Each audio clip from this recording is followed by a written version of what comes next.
layar laptop dan layar HP.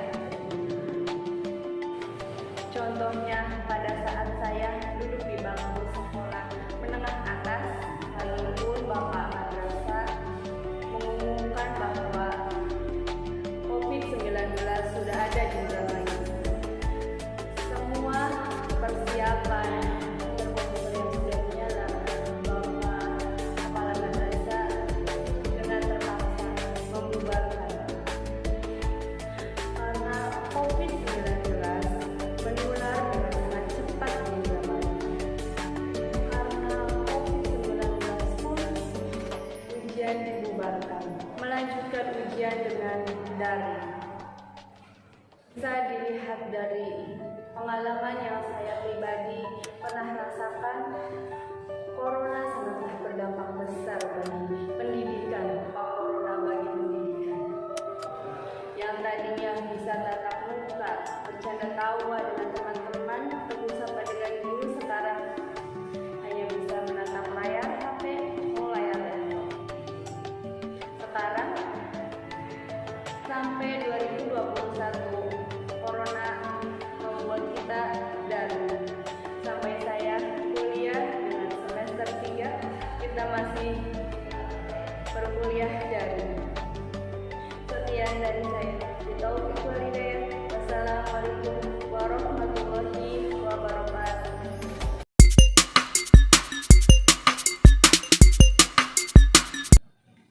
Guruku pahlawan.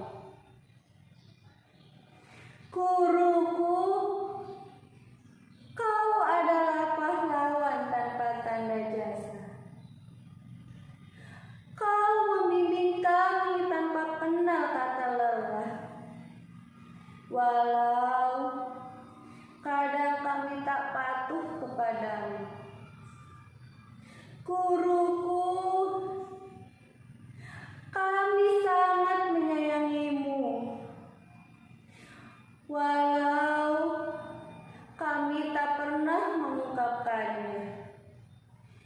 Senyummu adalah semangat bagi kami. Perjuanganmu tak akan pernah kami lupakan. Tanpamu, kami bagaikan sayur tanpa garam. Guruku, kami ucapkan terima kasih kepadamu. Kau adalah pahlawan bagi kami.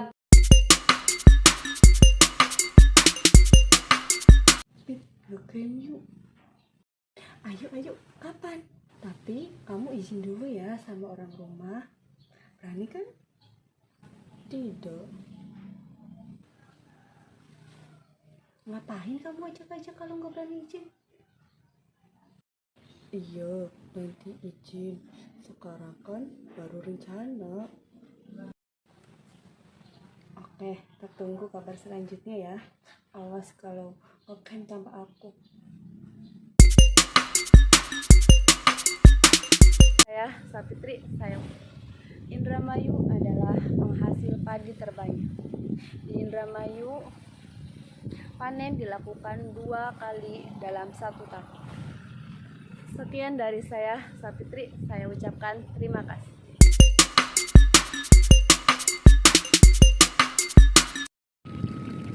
Asal-usul Indramayu.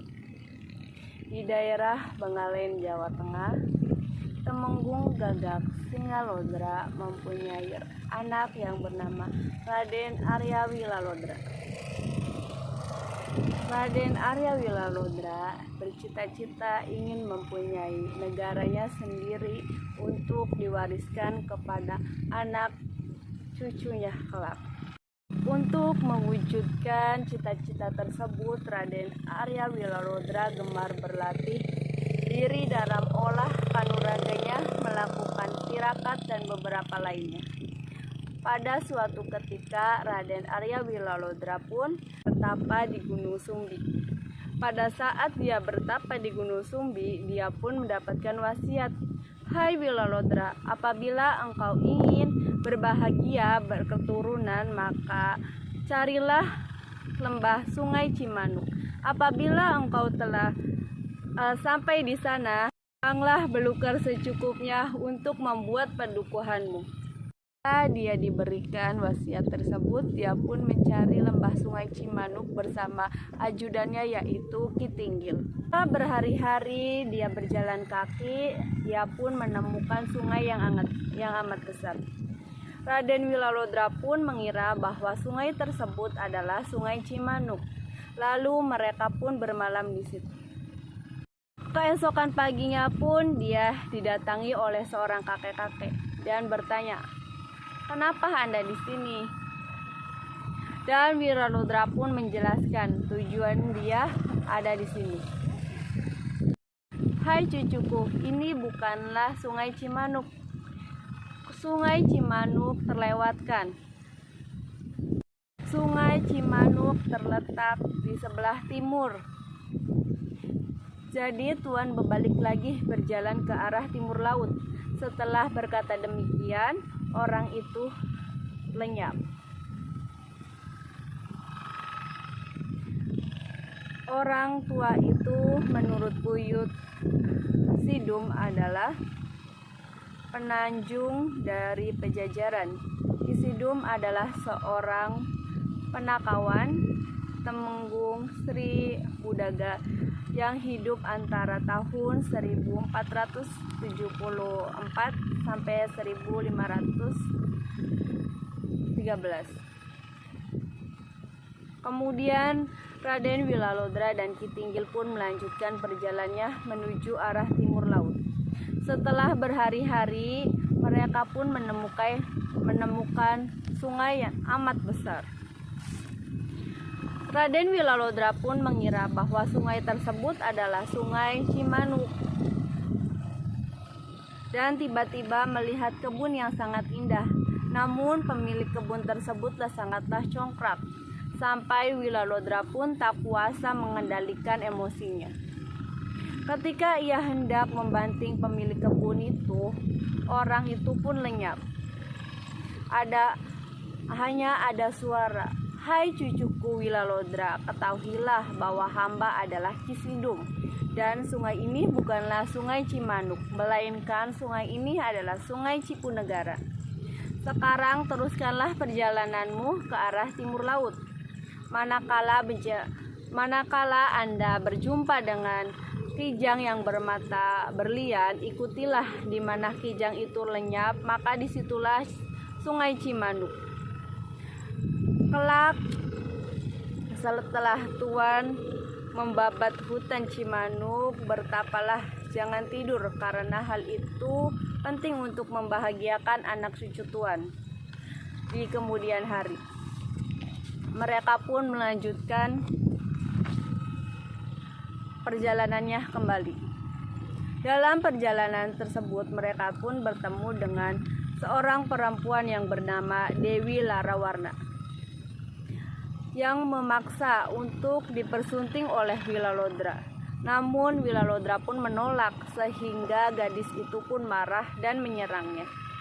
Wilalodra mengeluarkan cakra ke arah lawannya, dan gadis itu pun lenyap. Bersamaan dengan munculnya seekor kijang yang bermata berlian, Wilalodra segera mengejar kijang tersebut dan lari ke arah timur. Ketika kijang itu pun lenyap, tampaklah sungai yang sangat besar. Karena kelelahan, Wilalodra pun tertidur dan bermimpi bertemu dengan si Kidum yang berkata, "Hai Wilalodra, cucuku, inilah hutan Cimanuk yang kau cari. Disinilah kelak Tuan berkemukim."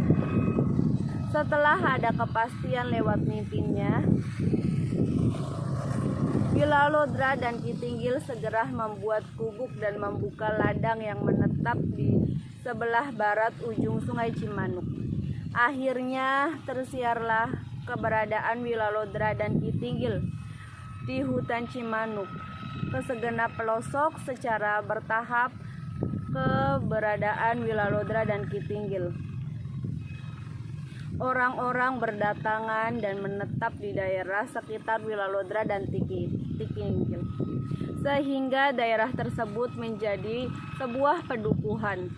Padukuhan Cimanuk tersebut makin hari makin banyak penghuninya.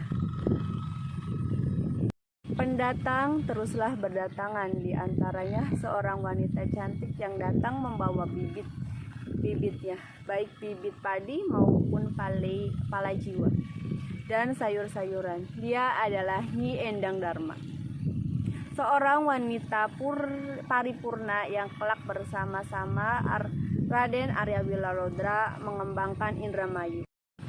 Karena kemahirannya dalam ilmu kanuraganya, maka telah membuat ketertarikan Pangeran Guru dari Palembang. Dia datang ke lembah Sungai Cimanuk bersama 24 muridnya untuk menantang Nyi Endang Darma. Dalam perkelahiannya tersebut, semuanya tewas. Yang melanjutkan di kuburan yang sekarang terkenal dengan Makam Selawe.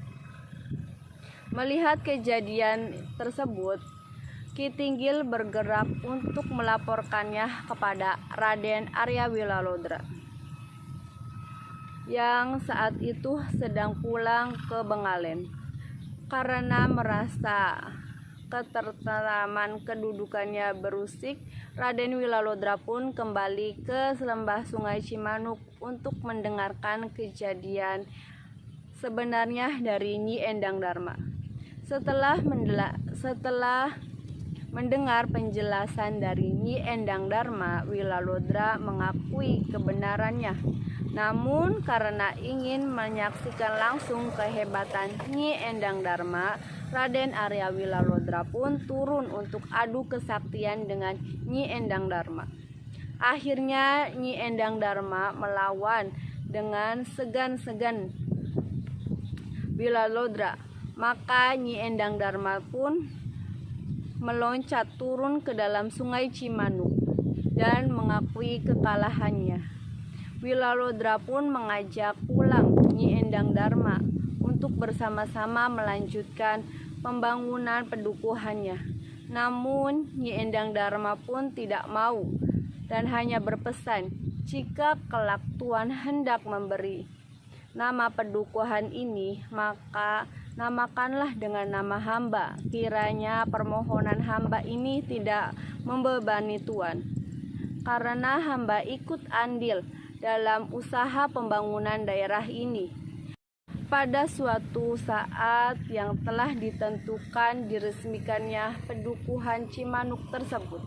Dalam sebutannya, Wilalodra berkata, untuk pemenang jasa yang telah ikut membangun pedukuhan ini, maka pedukuhan ini kami namakan Dharma Ayu dan sekarang terkenal dengan nama Indramayu.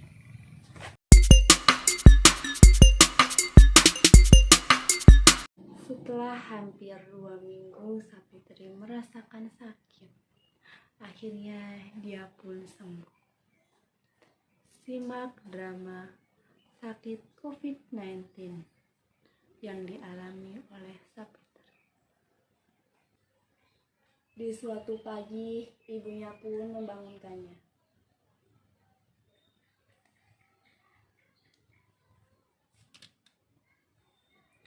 Pit, bangun, Pit. Iki sudah pagi. Ayo bangun. Mandi. Ayo, Pit. Ya, Bu. Sapitri bangun. Sekarang udah sehat kan? Sudah lebih sehat. Kalau sekarang mah ya sudah lumayan mendingan, Bu. Tinggal pemulihan rasa aja. Untuk batuk sudah mendingan, untuk pileknya juga sudah reda. Mungkin pemulihan rasanya butuh waktu kali. Ayo, Pit, kita berbagi pengalaman. Kamu kan habis sakit nih. Ibu kan gak tahu apa itu gejala COVID, bagaimana COVID, apa yang harus ibu lakukan. berbagi pengalaman yuk Pit yuk. Ya ibu, yang dirasakan itu pada saat Sapitri sakit selama 2 minggu itu batuk, pilek, sesak napas juga nggak ada rasa bu.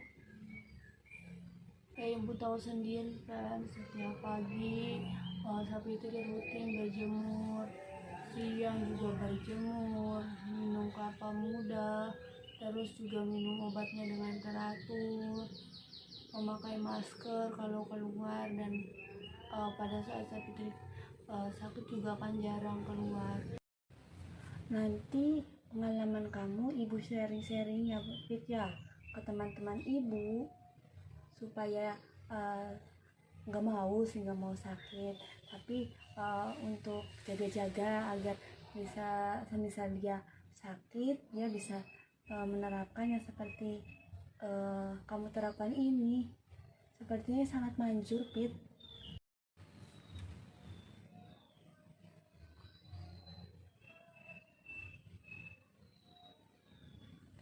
Dengarkan Pit, suara burungnya sangat merdu ya. Suara kemerduannya itu selalu menghiasi kesunyian di rumah kita, ya kan Pit? Ya bu. Sekarang kamu mandi dulu ya Pit. Habis mandi kamu sarapan, oke? Ya bu, siap. Sapitri mandi.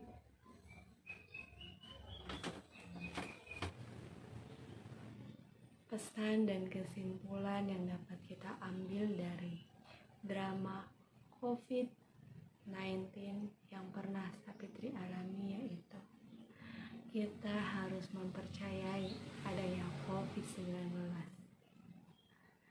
Awalnya saya pribadi tidak mempercayai COVID.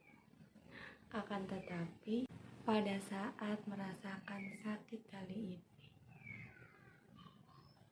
saya tidak bisa merasakan apa itu manis, pahit, pedas. Semua yang saya rasakan adalah hambar.